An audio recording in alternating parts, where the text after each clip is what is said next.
No one suspects that Jim Corrigan is in reality the Earthbound Spectre, whose mission it is to rid the world of crime. To find out what the Spectre might have in common with Marvel's Ghost Rider, stick around. Before we begin though, let me thank you for watching JLS Comics. If you like videos like this, don't forget to hit the like button. If you want, subscribe as well. I do upload new comic book, movie, superhero, anime content every week. So with that out of the way, let's jump right into our Spectre story. Created by Jerry Siegel and Bernard Bailey, the Spectre first appeared in More Fun Comics number 52 in early 1940. Superman was a smash success and Jerry and Joe Shuster were pushing out tons of content every month. DC tasked Joe with art on the Superman titles but wanted to put out another of Jerry's creations, the Spectre, so they paired him with Bernard Bailey. However, historians like Roy Thomas attribute this work almost entirely to Siegel himself.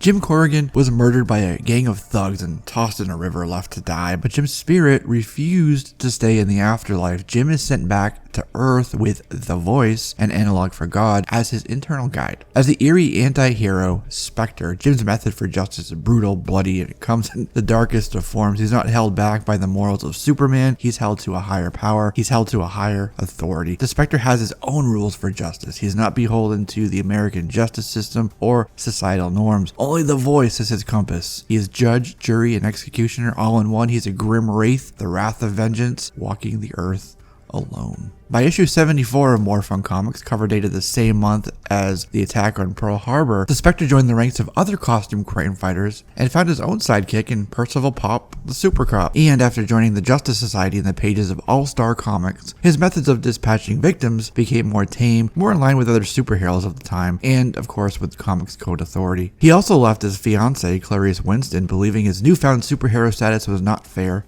to her. The Spectre's final Golden Age appearance came in 1944's More Fun Comics number 101, which also happened to be the first appearance of a famous sidekick named Superboy. For more on that, check out my recent Superboy video. The link to it is right here. The Spectre vanished like smoke on the wind for 2 decades. It was Murphy Anderson and Gardner Fox who revived him in 1966's Showcase number 60. Batman teamed with the Spectre for a time in the pages of Brave and the Bold. Neil Adams, new on the comic book scene, was put on the book. People were very upset that DC was replacing the experienced, beloved Anderson with a 26-year-old fresh young kid named Neil Adams. The title struggled to meet its sales quota and the Spectre was retired, having been trapped in a crypt, his last appearance of the Silver Age. But shortly thereafter came the 1970s and the Bronze Age of comic books. Jim Aparo and Mike Fleischer brought the Spectre back in order to breathe new life into a flailing adventure comic series. In 1971, when the Comics Code Authority relaxed its rules, which in turn ushered in the Bronze Age, Aparo and Fleischer took the Spectre to grimmer, darker, more gruesome heights, especially with the way the Spectre would dispatch his victims, turning them into inanimate objects, trapping them in the dirt, smashing them with things,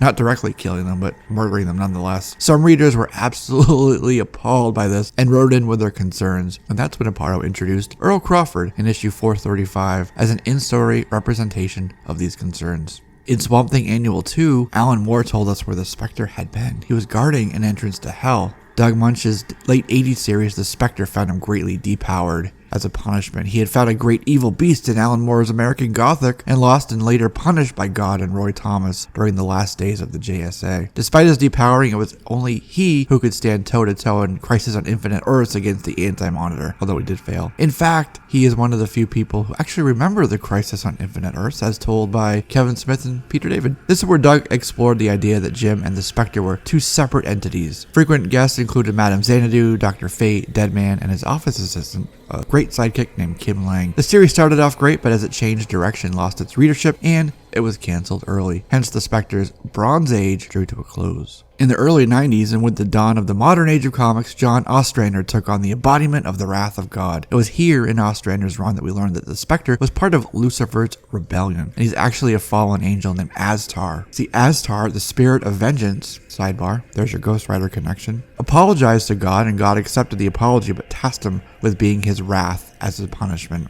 The reaction to Ostrander's heavy biblical influences were noted by many fans. Some liked it, some were turned away by it. And then in the early 2000s, a run on the Spectre focused on the second host, Hal Jordan, who became the Spectre in Day of Judgment number 5. The version was taken on by J.M. DeMatteis and artist Ryan Sook. Hal wanted to turn from a spirit of vengeance to a spirit of redemption due to the evils done when he was possessed by Parallax. As a side note, I do say second host, however the Spectre, the spirit of vengeance, has existed for eternity, nearly as long as heaven itself, and through various hosts. It was Spectre who brought down the walls of Jericho, who ruined Sodom and Gomorrah. It was he, in Ostrander's run, he told us he passed over Egypt in Moses' accounting of events. This was all part of the revised origin for the character.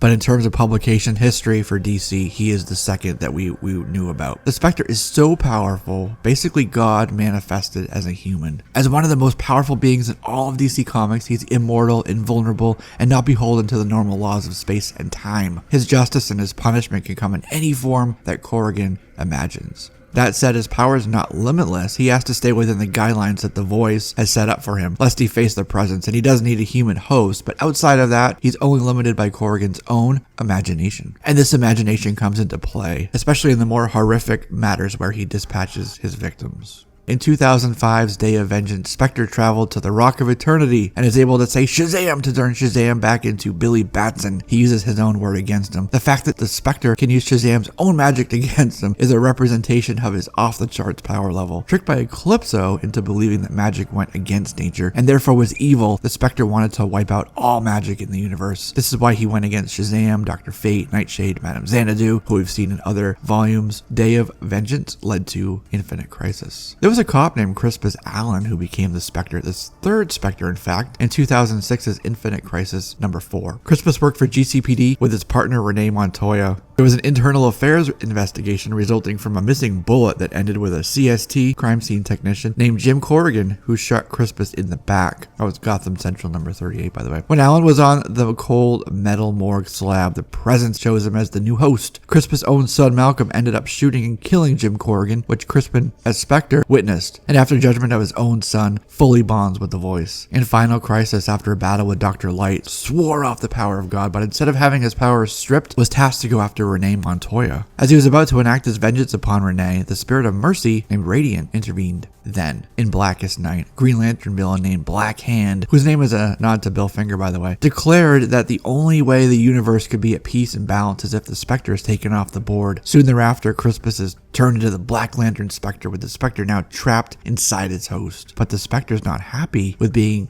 with Crispus. It wanted Hal Jordan back, and the two meet again in Coast City in Blackest Night number 2. The Spectre doesn't like Parallax, so Hal Jordan becomes possessed by Parallax. This is when he also garners the attention of the leader of the Red Lantern Corps, Atrocitus. Parallax tore into the Black Lantern's Spectre body, freeing the spirit. This is when Atrocitus takes his opportunity. However, Spectre tells Atrocitus that his power is not one to play with. God's rage should not be messed with. Necron, the embodiment of death and leader of the Black Lantern Corps, removed the Spectre from the board back in 2010. In DC Comics' New 52 era, Jim Corrigan worked for the GCPD, is once again imbued with the divine powers of wrath. Corrigan during this time is the one who discovered an army of the undead, led by Deacon Blackfire, operating underneath Arkham Asylum. In New 52's Phantom Stranger number 0, we learned that the voice chose Corrigan to be the mirror of his desire for justice. It's an angry, vengeful form of justice that matched the voice's wrath. Since DC's new campaign Rebirth, the Spectre has been in absentia. In fact, I've only seen him in Aquaman Jabberjaw crossover and the Hell to Pay limited digital series. The Spectre's appeared in many other media already. He was in an animated Brave and the Bold movie. He was in a painting on a hit show, Smallville. He was also on the show Constantine, and for the first time ever,